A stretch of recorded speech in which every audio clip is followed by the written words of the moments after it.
First of all, I just want to say thank you so very much for having me and for taking the time out of all of your busy schedules to come together for lunch and learn and understand more about our community. I was asked to discuss what is a beloved community and how can we be more responsive in Macon, Georgia to affect a beloved community here. When I thought about this, of course, beloved community made me think of Dr. Martin Luther King, and it also reminded me of the friendship that Abraham Joshua Heschel had with Dr. King. And I don't know if you're familiar with the two of them or who they were, but I'll just share with you that they first met at a conference in Chicago in 1963, and the conference was entitled Religion and Race, and it was organized by the National Conference of Jews and Christians. What was stunning was that there was an instantaneous bond between these two people. Abraham Joshua Heschel being a Holocaust survivor, a scholar, a European intellectual, and Dr. Martin Luther King coming from our neighboring city, Atlanta, Georgia. King said at that very conference, the church and synagogue have an opportunity and a duty to lift up their voices like a trumpet and declare the immorality of segregation. We affirm that every human life is a reflex of divinity, and every act of injustice mars and defaces God. Heschel got up on the stage and was the very next speaker, and he said, at the very first conference on religion and race, the main participants were Pharaoh and Moses. The outcome of that summit meeting has not yet ended. Pharaoh is not ready to capitulate. The Exodus began, but is far from having been completed. In fact, it was easier for the children of Israel to cross the Red Sea than for an African American to cross certain college campuses. In 1963, that statement was said, and unfortunately in 2023, that statement still rings true. You cannot worship God. We cannot act as if we all are created in the divine image if we are still treating other people as if they are chattel, horses, or the other, and they are different.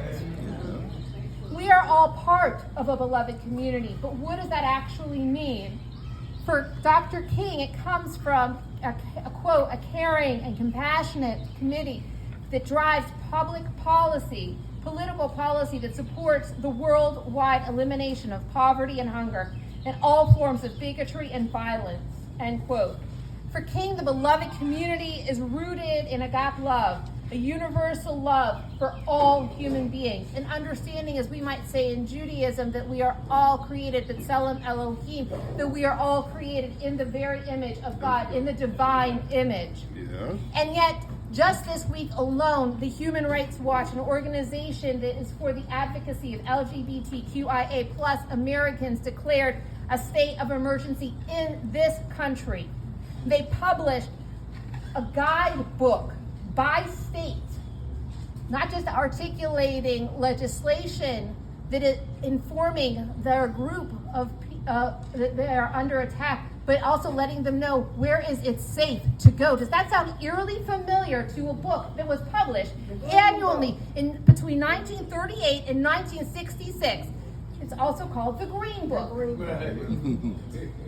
This book listed hotels, taverns, services by state that were safe for African Americans to go to. Where are we turning? Unfortunately, in addition to that, anti-Semitism is on the rise. From 2021 to 2022, it is up 35% from the previous years. The ADL, the Anti-Defamation League, projects that we are on course for the biggest rise this year in 2023. And if you're paying attention to the news, as I'm sure you all are, because if you're anything like me, your TikTok feeds, your Twitter accounts, everything likes to light up as we look at how houses of government, state houses, across this country are more and more polarized between red and blue, as if the color purple is somehow disdainful, the color that my very friend and minister over here is wearing, the color that I think many of us understand as something that could be even thought of as divine. In Judaism, we frequently recall in our commentaries the importance of the individual, but the importance of the individual grounded in obligations to the community. At Sinai, we learned from our rabbis that each of us received revelation, but we received it in such a way because we were collectively present and none of us were alone. We have forgotten what that meant. We have forgotten that moment of togetherness that happened at Sinai. We must remember that the divine word came forth when we were in fact all gathered together.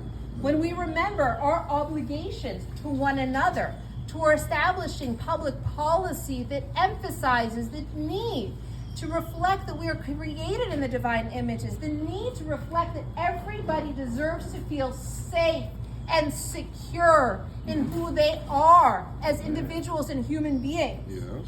For us to feel God and for us to have divine revelations, we are obligated toward one another. Yes.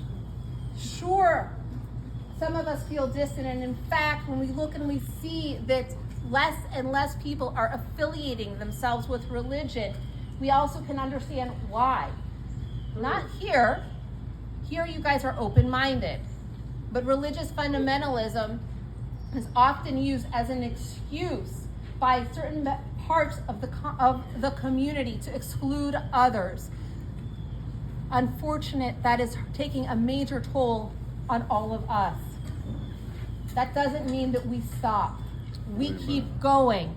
We share and shower love everywhere we can. Yes.